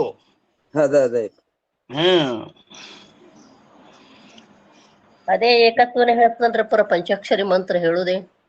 ಹೌದೌದ್ರಿ. ಓಂ ಅಂದ್ರೆ ಅದುವೇ ಪರಬ್ರಹ್ಮ, ನಮ ಶಿವಾಯ ಅಂದ್ರೆ ಅದುವೇ ನಾನಿದ್ದೇನೆ ಅಂತ ತಿಳಿಯುವುದರಿ. ನೋಡ್ರಿ ಅಲ್ಲಿ ಸಿದ್ಧಾರೂಢ ಮಠದಾಗ ಬರ್ದಾರ ನೋಡಿ, ಓಂ ನಮ ಶಿವಾಯ ಅದುವೇ ನೀನಿರುವೆ. ನಿರ್ದೇಶ ಅಂತ ಹೇಳ್ಯಾರಪ್ಪ, ಅದೇ ನಿರ್ದೇಶ ಮಾಡುದು. ಹೌದೌದ್ರಿ. ಎಲ್ಲಿ ಬಂದಿತ್ತು ಟಿಪ್ಪಣಿ ರಮ್ಮ ಅಪ್ಪರ? ಇಲ್ಲಿ ಬಂದೊಂದ್ ನೋಡ್ರಿ. ಇಲ್ಲಿ ಅಂದ್ರ ಇದನ್ನು ಅಪ್ಪಯ್ಯ ದೀಕ್ಷಿತನೆಂಬ ಮಹಾವಿದ್ವಾಂಸನು ಸಕಲ ಪುರಾಣ ಇತಿಹಾಸಗಳ ತಾತ್ಪರ್ಯದಲ್ಲಿ ಬರೆದಿರುತ್ತಾನೆ. ಹೌದೌದು. ಹೇಳುತ್ತಾರೆ ಅವರು ಬುಧ ಅಂದ್ರೆ ಮಹಾವಿದ್ವಾಂಸರಾದ ಅಂದ್ರೆ ಯಾವ ಅಪ್ಪಯ್ಯ ದೀಕ್ಷಿತರು ಲೇಖ್ಯೋ ಅಂದ್ರೆ ಬರೆದ ಭಾರತ ಮಹಾಭಾರತದ ತಾತ್ಪರ್ಯ ಟೀಕಾದ ಬರೋಬರಿ ಮಹಾಭಾರತ ಮೊದಲಾದ ಗ್ರಂಥಗಳಲ್ಲಿ ವಿಷ್ಣು ಸರ್ವ ದೇವತೆಗಳಿಗೂ ಪೂಜ್ಯನಾಗಿರುತ್ತಾನೆ ಎಂದು ಹೇಳಿರುತ್ತದೆ ಎಂಬುದರ ಏನ್ರಿ ವೈಷ್ಣವನ ಅಭಿಪ್ರಾಯವಿರುತ್ತದೆ. ಆದರೆ ಅದು ಸಂಭವಿಸುವುದಿಲ್ಲ. ಯಾಕೆಂದರೆ ಮಹಾಭಾರತ ತಾತ್ಪರ್ಯವನ್ನು ನೋಡಿದರೆ ಶಿವನಿಗೆ ಈಶ್ವರತ್ವವಿದ್ದು ಇದ್ದುದು ತೋರುತ್ತದೆ. ಶಿವನಿಗೆ ಈಶ್ವರತ್ವವಿದ್ದುದು ತೋರುತ್ತದೆ. ಇದನ್ನು ಅಪ್ಪಯ್ಯ ದೀಕ್ಷಿತನೆಂಬ ಮಹಾವಿದ್ವಾಂಸನು ಸಕಲ ಪುರಾಣ ಇತಿಹಾಸಗಳ ತಾತ್ಪರ್ಯದಲ್ಲಿ ಬರೆದಿರುತ್ತಾನೆ. ಅಲ್ಲಿ ಮಹಾಭಾರತದಲ್ಲಿ ಪ್ರಸಂಗವು ಈ ಪ್ರಕಾರವಿರುತ್ತದೆ. ಇವರು ಅದನ್ನ ನೋಡಿಲ್ಲ ಅಂತ ಹೇಳಿದ್ರಲ್ರಿ, ಇವ್ರು ಏನ್ ನೋಡಿದಂಗ ಕಾಣಿಸೋದಿಲ್ಲ ಅಂದಾಗ ಅವರು ನೋಡಿರ್ತಾರ ಎಲ್ಲಾ ಇತಿಹಾಸನು ಅಂತ ಹೇಳಿದಾರೆ ಇವ್ರು. ಇನ್ನು ಮುಂದೆ ಏನ್ ಹೇಳ್ತಾರೆ ನೋಡ್ರಿ, ಅಲ್ಲಿ ಮಹಾಭಾರತದಲ್ಲಿ ಪ್ರಸಂಗವು ಈ ಪ್ರಕಾರವಿರುತ್ತದೆ. ಅಶ್ವತ್ಥಾಮನು ನಾರಾಯಣಾಸ್ತ್ರ ಹಾಗೂ ಆಗ್ನೇಯಾಸ್ತ್ರಗಳನ್ನು ಪ್ರಯೋಗ ಮಾಡಿದನು. ಯಾವಾಗ ದ್ರೋಣಾಚಾರ್ಯರು ಮಡಿದ ನಂತರ ಅವ ಏನ್ ಮಾಡಿದ್ರಿ, ಅಲ್ಲಿ ದುರ್ಯೋಧನ ಅವ ಭಯಂಕರ ತಾಪ ಮಾಡ್ಕೊಳ್ಕತ್ತ.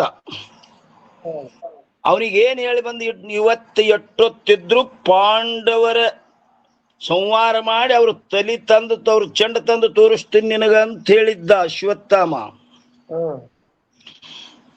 ನೋಡ್ರಿ, ನಂತರ ಅಲ್ಲಿ ಮಹಾಭಾರತದಲ್ಲಿ ಪ್ರಸಂಗವು ಈ ಪ್ರಕಾರವಿರುತ್ತದೆ. ಅಶ್ವತ್ಥಾಮನು ನಾರಾಯಣಾಸ್ತ್ರ ಹಾಗೂ ಆಗ್ನೇಯಾಸ್ತ್ರಗಳನ್ನು ಪ್ರಯೋಗ ಮಾಡಿದನು. ಆವಾಗ ಬಹಳ ಸೈನ್ಯವು ಸಂಹಾರವೇನೋ ಆಯಿತು. ಆದರೆ ಪಂಚಪಾಂಡವರಲ್ಲಿ ಯಾರಿಗೂ ಮರಣವಾಗಲಿಲ್ಲ. ಯಾರನ್ನು ಕೊಲ್ಲಬೇಕಂತ ಬಂದಿದ್ದ ಅವ್ರು ಯಾರೂ ಸಾಯ್ಲಿಲ್ಲ, ಸೈನ್ಯವೇ ಸತ್ತೋಯ್ತು. ಆವಾಗ ಅಶ್ವತ್ಥಾಮನು ರಥವನ್ನು ತ್ಯಾಗ ಮಾಡಿ, ನನ್ನ ಕೆಲಸ ಅದಕ್ಕಾಗಿ ಬಂದಿದ್ದ ಕೆಲಸ ಆಗಲಿಲ್ಲ, ದುರ್ಯೋಧನಗೆ ವಚನ ಕೊಟ್ಟು ಬಂದಿದ್ ಇವತ್ತು ಅವ್ರ ಚೆಂಡ ನಿಮಗ್ ತಂದು ತೋರಿಸ್ತೀನಂತ. ಅದಾಗಲಿಲ್ಲ. ಕಡೆಗೆ ಏನ್ ಮಾಡ್ದ, ರಥವನ್ನು ತ್ಯಾಗ ಮಾಡಿ ಧನುರ್ವೇದವನ್ನು ಹಾಗೂ ಆಚಾರ್ಯರನ್ನು ಧಿಕ್ಕರಿಸುತ್ತ, ಯಾಕೆ ಇದ್ರಾಗ ಏನು ಮಹತ್ವಿಲ್ಲ ಅಂತಂದ್ರೆ ಅವ್ರನ್ನು ಧಿಕ್ಕರ ಮಾಡಿದ ಹೇಳಿದವ್ರನು. ಧನುರ್ವೇದ ಯಾವುದು ಉಪವೇದ, ಅದು ಅಲ್ಲೆಲ್ಲ ಇಂಥ ಎಲ್ಲದ ಈ ಇದ್ರಗಳು ಸಾಹಿತ್ಯಗಳ ಬಗ್ಗೆ ಹೇಳಿದ್ರಿ. ಅದು ವೇದ ಕುರಿತು ಹೇಳ್ಯಾರಲ್ರಿ ಆ ವಿದ್ಯೆ ಬಗ್ಗೆ. ಆ ವೇದಕ್ಕೆ ಧಿಕ್ಕಾರಂದ, ಮತ್ತು ಅದನ್ನು ಕಲಿಸಿದಂತ ಆಚಾರ್ಯರಿಗೂ ಧಿಕ್ಕಾರ. ಯಾಕೆ ಏನು ಪ್ರಯೋಗ ಆಗ್ಲಿಲ್ಲಲ್ಲ ಅವ್ರು ಕಲಿಸಿದ್ದು. ಇವ್ರು ಹೇಳಿದ್ದು ಸತ್ಯ ಅಲ್ಲ ಅಂದ್ರಿ. ಧನುರ್ವೇದವನ್ನು ಹಾಗೂ ಆಚಾರ್ಯರನ್ನು ಧಿಕ್ಕರಿಸುತ್ತ ಅರಣ್ಯಕ್ಕೆ ಹೋದನು. ನನ್ನ ಕೆಲಸ ಪ್ರಯೋಗ ಆಗಲಿಲ್ಲ, ಈ ವೇದನೂ ನಿಷ್ಫಲದ ಮತ್ತು ಆಚಾರ್ಯ ಅದನ್ನು ಕಲಿಸಿದಂತ ಆಚಾರ್ಯರು ನಿಷ್ಫಲದರವರು. ಯಾಕಂದ್ರೆ ನನ್ನ ಕಾರ್ಯ ಕೈಗೂಡಲಿಲ್ಲ. ಅಲ್ಲಿ ಅವನಿಗೆ ಶ್ರೀ ವ್ಯಾಸ ಭಗವಾನರು ಭೇಟಿಯಾಗಿ, ಅಲ್ಲಿ ಅರಣ್ಯದಲ್ಲಿ ವ್ಯಾಸ ಭಗವಾನರು ಭೇಟಿಯಾದರು. ಅವನಿಗೆ ಏನ್ ಹೇಳಿದ್ರು, ಭೇಟಿಯಾಗಿ ಹೇಳಿದರು, ಹೇ ಬ್ರಾಹ್ಮಣ, ನೀನು ಆಚಾರ್ಯರನ್ನು ಹಾಗೂ ವೇದವನ್ನು ಧಿಕ್ಕಾರ ಮಾಡಬೇಡ. ಅವ್ರಿಗೆ ಧಿಕ್ಕಾರ ಎಲ್ಲಗತ್ತಿದೆಯಲ್ಲ, ಧಿಕ್ಕಾರ ಮಾಡಬೇಡಿ. ಈ ಅರ್ಜುನ ಮತ್ತು ಕೃಷ್ಣನಿಬ್ಬರು ನರನಾರಾಯಣ ರೂಪರಿರುತ್ತಾರೆ. ಈ ಅರ್ಜುನ ಮತ್ತು ಕೃಷ್ಣ ಯಾರ ನರನಾರಾಯಣರದರವರು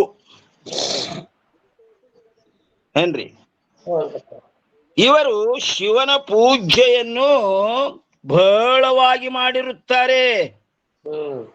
ಶಿವನ ಪೂಜೆ ಮಾಡ್ಯಾರವರು ಬಹಳವಾಗಿ. ಆದ್ದರಿಂದ ಏನ್ರಿ, ತ್ರಿಶೂಲಧಾರಿಯಾದ ಮಹಾದೇವನು ಇವರ ಭಕ್ತಿಯ ಆಧೀನನಾಗಿ, ಆ ಮಹಾದೇವನೇ ಇವರ ಭಕ್ತಿಯ ಆಧೀನನಾಗಿ ಯಾವಾಗಲೂ ಇವರ ರಥದ ಮುಂದೆ ಇರುತ್ತಾನೆ.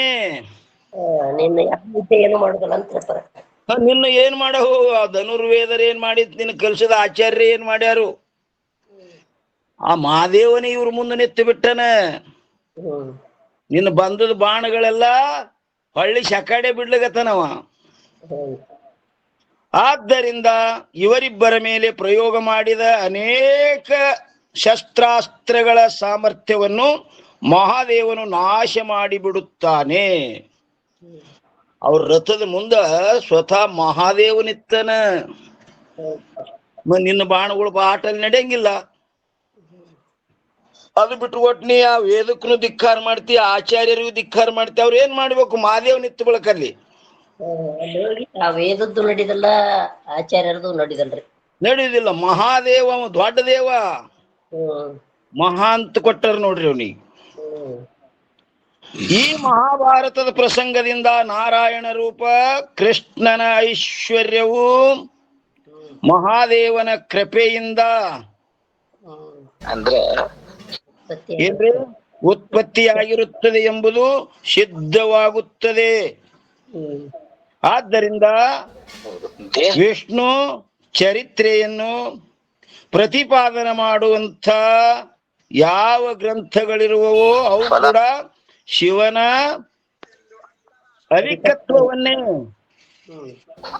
ಅಧಿಕತ್ವವನ್ನೇ ಪ್ರತಿಪಾದನೆ ಮಾಡುತ್ತವೆ. ಯಾಕಂದರೆ ಯಾವ ಗ್ರಂಥಗಳಲ್ಲಿ ವಿಷ್ಣು ಪೂಜ್ಯನೆಂದು ಹೇಳಿರುತ್ತದೆಯೋ ಅದು ಮಹಾಭಾರತದ ಪ್ರಸಂಗದಿಂದ ವಿಷ್ಣು ಶಿವ ಭಕ್ತನಿರುತ್ತಾನೆ ಎಂಬುದು ತಿಳಿದು ಬರುತ್ತದೆ. ಆದ್ದರಿಂದ ಶಿವನ ಭಕ್ತಿಯಿಂದಲೇ ವಿಷ್ಣು ಪೂಜ್ಯನಾಗಿರುತ್ತಾನೆ ಎಂದು. ಯಾರಿಂದ್ರಿ? ಪರಮಾತ್ಮ ಅಂತೀವಿ ಅಲ್ರಿ ಪರ, ಅವ ವಿಷ್ಣು ಅವತಾರಿ ಅದನಲ್ಲ, ಅವ ಶಿವ ಪೂಜಕ ಅದನ. ಅವನಿಗೆ ಅಂತ ಐಶ್ವರ್ಯ ಬರ್ಬೇಕಾದ್ರೆ ಶಿವನ ಭಕ್ತಿ ಮಾಡಿದ್ರಿಂದೇ ಬಂದದ ಅವನಿಗೆ. ಈ ಶ್ರೇಷ್ಠತೆ ಶಿವನಿಂದೇ ಬಂದದ್ರಿ. ಶಿವನ ಭಕ್ತಿಯಿಂದಲೇ ವಿಷ್ಣು ಪೂಜ್ಯನಾಗಿರುತ್ತಾನೆಂದು. ಇರುತ್ತಾನೆಂದ ಮೇಲೆ ಆ ಶಿವನೇ ಪರಮ ಪೂಜ್ಯನಾದನು. ಶಿವ ಪರಮ ಪೂಜ್ಯ. ಈ ರೀತಿಯಿಂದ ಅಪ್ಪಯ್ಯ ದೀಕ್ಷಿಕರು ಸಕಲ ವೈಷ್ಣವ ಗ್ರಂಥಗಳಲ್ಲಿಯೂ ಶಿವನೇ ಏನ್ರಿ ಪ್ರತಿಪಾದ್ಯನಾಗಿರುತ್ತಾನೆ ಎಂದು ಹೇಳಿರುತ್ತಾರೆ. ಶಿವನೇ ಶ್ರೇಷ್ಠ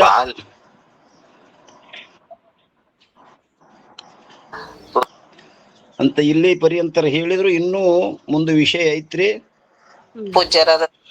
ಈ 49ನೇ ಚೌಪಾಯಿ ನಾಳಿನ ದಿವಸ ನೀವು ವಿಚಾರ ಮಾಡೋಣ್ರಿ ಅಂತ ಹೇಳ್ತಾ, ಇಲ್ಲಿಯ ಪರ್ಯಂತರ ಸದ್ಗುರುಗಳ ಕೃಪಾಶೀರ್ವಾದದಿಂದ ನಡೆದು ಬಂದ ವಿಷಯ ಈ ವಾಗ್ರೂಪ ಸೇವೆ ಗುರುಪಾದದಲ್ಲಿ ಅರ್ಪಿಸಿ ಇವತ್ತಿನ ವಿಷಯಕ್ಕೆ ಮಂಗಲ ಹೇಳುಣ್ರಿ.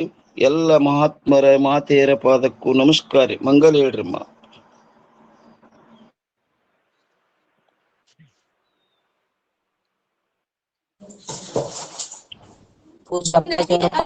ನಮಸ್ಕಾರ ಮಾಡಿ ಎಲ್ಲರಿಗೂ ನಮಸ್ಕಾರ ಮಾಡಿ ಮಂಗಳಾರತಿ ಹೇಳ್ತೇನ್ರಿ. ವಂದನಂ ಗುರುದೇವನೇ ಮಹಾಮಂಗಲಂ ಗುರುನಾಥನೇ. ವಂದನಂ ಗುರುದೇವನೇ ಮಹಾಮಂಗಲಂ ಗುರುನಾಥನೇ. ಚಂದದಿಂದಲಿ ಬಂದ ಭಕ್ತರ ಬಂದ ಕಳೆವಾರೂಢನೇ. ವಂದನಂ ಗುರುದೇವನೇ ಮಹಾಮಂಗಲಂ ಗುರುನಾಥನೇ. ಅಂಗಮೂರರ ಸಂಗದಿಂದ ಬೆಂದು ಹೋದೆನು ದೇವನೇ. ಅಂಗಮೂರರ ಸಂಗದಿಂದ ಬೆಂದು ಹೋದೆನು ದೇವನೇ. ಲಿಂಗ ಮೂರನು ತಿಳುಹಿಯನ್ನ, ಲಿಂಗ ಮೂರನು ತಿಳುಹಿಯನ್ನ ಭಂಗ ಕಳೆವಾರೂಢನೇ. ವಂದನಂ ಗುರುದೇವನೇ ಮಹಾಮಂಗಲಂ ಗುರುನಾಥನೇ. ಮರೆತು ನಿನ್ನಯ ಚರಣ ಸೇವೆಯು ಬಿತ್ತೆ ಭವದಲ್ಲಿ ದೇವನೇ. ಮರೆತು ನಿನ್ನಯ ಚರಣ ಸೇವೆಯು ಬಿತ್ತೆ ಭವದಲ್ಲಿ ದೇವನೇ. ಹರಿಯೇ ಕರುಣಿಸು ಚರಣ ಸೇವೆಯ, ಹರಿಯೇ ಕರುಣಿಸು ಚರಣ ಸೇವೆಯ ಗುರುನಾಥಾರೂಢನೇ. ವಂದನಂ ಗುರುದೇವನೇ ಮಹಾಮಂಗಲಂ ಗುರುನಾಥನೇ. ಸಿದ್ಧ ಶಿಷ್ಯನೆ ಗೆದ್ದೆ ಭವವನು ಬಿದ್ದು ನಿಮ್ಮಯ ಚರಣಕ್ಕೆ. ಸಿದ್ಧ ಶಿಷ್ಯನೆ ಗೆದ್ದೆ ಭವವನು ಬಿದ್ದು ನಿಮ್ಮಯ ಚರಣಕ್ಕೆ. ಮುದ್ದು ಮೌನದಿ ರಕ್ಷಿಸನ್ನನು ಮುದ್ದು ಮೌನದಿ ರಕ್ಷಿಸನ್ನನು ಗುರುವೆ ಶಿವಕುಮಾರೇಶನೇ. ವಂದನಂ ಗುರುದೇವನೇ ಮಹಾಮಂಗಲಂ ಗುರುನಾಥನೇ. ವಂದನಂ ಗುರುದೇವನೇ ಮಹಾಮಂಗಲಂ ಗುರುನಾಥನೇ. ಹರ ಓಂ ಚೈತನ್ಯಂ ಶಾಶ್ವತಂ ಶಾಂತಂ ವ್ಯೋಮಾತೀತಂ ನಿರಂಜನಂ ನಾದಬಿಂದು ಕಲಾತೀತಂ ತಸ್ಮೈ ಶ್ರೀ ಗುರುವೇ ನಮಃ. ಜಯ ಮಂಗಲಂ ಜಯ ನಮ ಪಾರ್ವತೀಪತಿ ಶಿವ ಹರ ಹರ ಮಹಾದೇವ. ಶ್ರೀಮದ್ ಜಗದ್ಗುರು ಸಿದ್ಧಾರೂಢ ಸ್ವಾಮಿ महाराज की जय. शिवकुमारेश्वर महाराज की जय. सकल साधु संत महाराज की जय. जय मंगलम जय नम ಪಾರ್ವತೀಪತಿ ಶಿವ ಹರ ಹರ ಮಹಾದೇವ. ಪೂಜ್ಯ ಅಪ್ಪಾಜಿ ಅವ್ರ ಪಾದಗಳಿಗೆ ನಮಸ್ಕಾರಗಳು. ಎಲ್ಲರಿಗೂ ನಮಸ್ಕಾರಗಳು. ಓಂ ನಮ